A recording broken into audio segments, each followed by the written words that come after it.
Now, Margaret Fleming was a vulnerable teenager with learning difficulties. She died more than 20 years ago, but she was only reported missing in 2016.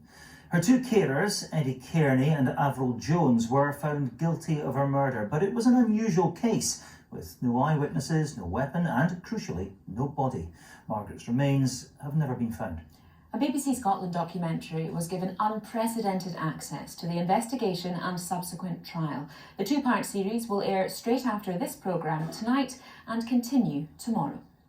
Can you think of any legitimate reason for a citizen to be burning human tissue in their back garden? This is not a good Crown case.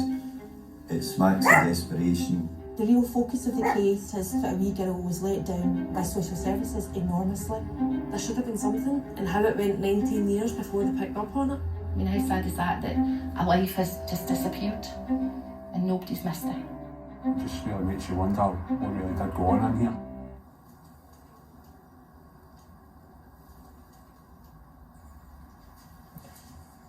This is strange. It's coming back. I still remember standing here on that night in question. Avril's sitting here, Eddie's sitting there, asking him questions, and he would control the conversation. He wouldn't allow Avril to speak. You could tell she was extremely nervous. Just very, very fidgety with her hands and just looked a bag of nerves. Did you kill Margaret Fleming? No comment. Did Avril kill Margaret Fleming? She's not dead! Where is she? I know what I think, and I know that those letters were not written by Margaret. Margaret's life, as we know, ended the day your people invaded your house. Margaret Fleming was dead before Christmas Day 1999, wasn't she? You killed her, Mr. Kearney, and you spent the years since then cashing her benefits, living off Margaret Fleming. I've lived a long time and I've never heard such nonsense in my life. There's more to come. I've got no idea what you're talking about. There is no body. There is no murder weapon. There's no evidence at whose hand she died. And where has she been for the past year? She's been in Poland. I've got no idea how many other places she's been there go to because she's doing a gangmaster. Well, no one ever said it would be easy, but no one warned me that it would be quite this difficult. This has become quite a problematic trial. What you're being asked to do is simply take a guess. Ladies and gentlemen, would your spokesperson please stand? Have you reached a verdict? Well, we have the two defence counsels at the heart of Margaret Fleming's murder trial. Thomas Ross QC, who defended Edward Kearney, and Ian Duguid QC for Avril Jones. Gentlemen, thank you very much indeed for coming in. Thomas, I want to start with you. Just take us back. I mean, this really was a remarkable case, wasn't it? I mean, as we detailed in the introduction there, no body, no eyewitnesses, no weapon.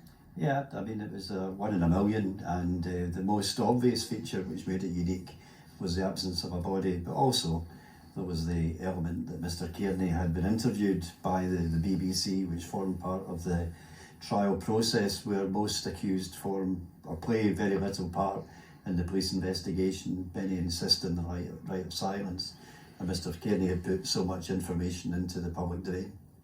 I mean, looking at it on paper, as we say, with no body, no eyewitnesses, and no kind of smoking gun, Ian, was it not yours to win? I mean, there wasn't much that the prosecution had, was there? They had such a good circumstantial case. They had obviously investigated the disappearance extensively. They'd been trawling CCTV for any sightings of her. They'd gone through the neighbourhood to try and establish, whether she had been seen. I think since 1999, it was such a big part of the case. So when you say it was ours to win, I'm not quite sure we saw it that way, but they had a big circumstantial case. It obviously expended a lot of time and effort in their preparation. So it was quite a difficult case to defend, I have to say. And really unusual. Viewers will get a chance to see for themselves all the nuts and bolts of this, because it's going to be broadcast on BBC Scotland straight after this programme. You saw the screening for the first time just a couple of hours ago before you came in here. That's correct. Did you approve of the final product? I think we were agreed. It's really a fantastic piece of documentary film making. The editing is excellent. I know that we were discussing it just a few minutes ago, saying, or at least somebody had reflected what an emotional experience it was to actually watch it, even though we'd been participating in the trial. So it's really a very fine piece of filming, I think. And Thomas, there's been a lot of debate about the merits of having cameras in court. I mean, Rebecca and I both spent a long time in court. Obviously, you and your livings in there as court reporters, but it's quite useful, isn't it, for the public to get that look behind the curtain as how the justice system operates in its entirety. I agree, and also the fact that it's edited makes it much more easy to understand it. I mean, there can be days in an actual trial where very little happens, and I suppose that might deter people from coming and watching it live, but when they're able to piece it together and edit it in this way, it gives the public access to it, which they might not otherwise have. So I'm very much in favour of it, but this is a very, very special case and way more interesting, I suppose, than quite a lot of other cases. One thing I wanted to pick up on there, you mentioned the interview that was done with both Edward and Avril by BBC Scotland. I mean, it was quite an extraordinary interview. I mean, do you think that kind of shaped the trial? Well, certainly the Crown relied upon it. I mean, only the jury could answer the question as to how influential it was, but certainly it's extraordinary that the accused would consent to be interviewed by a journalist in these circumstances, and I can't think of any precedent off the top of my head. Yeah, I think Suzanne Allen, the journalist, makes some very insightful observations about the interview herself. She was talking about the silence which was evident from Miss Jones when she was asking whether or not she had anything to say to Margaret Fleming if she was watching the programme, for instance, and that was quite a significant event in the trial, and I suppose she had a good insight into that. I think she also asked them questions about how recently they'd seen Margaret Fleming, so her evidence was quite important evidence for the prosecution in the case, I think. Yeah. We also got a look at the kind of workload that people in your position undertake during a trial like this. I think, in fact, it was the prosecution QC who was saying 2,000 pages of witness statements examined in infinite detail to select who was going to be called and so on. Do you think, I mean, how important is it that there's the old expression, justice is seen to be done, that there's this transparency, that the public get a look at the mechanics of all this? Yeah, there's a lot goes into the preparation of a case, and in a case as big and extensive as that, there was a lot of preparation work undertaken. I mean, the prosecutor was talking about 2,000 witness statements.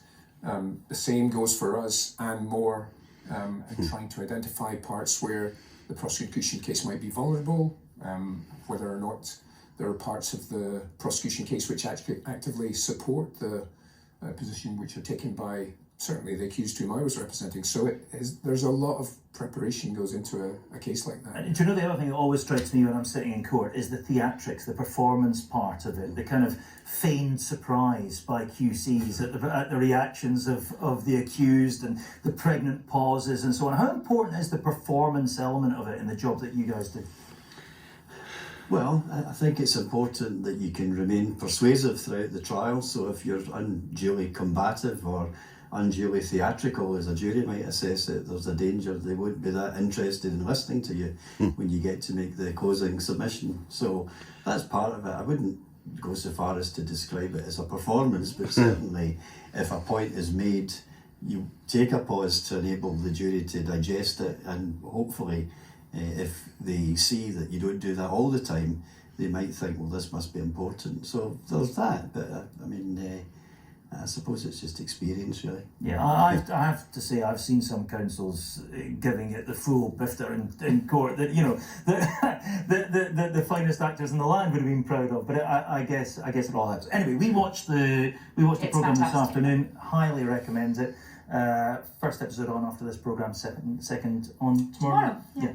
But thank you very much indeed for coming. Thank you for the invitation with us. Thank you. Thank you. Now, the UK government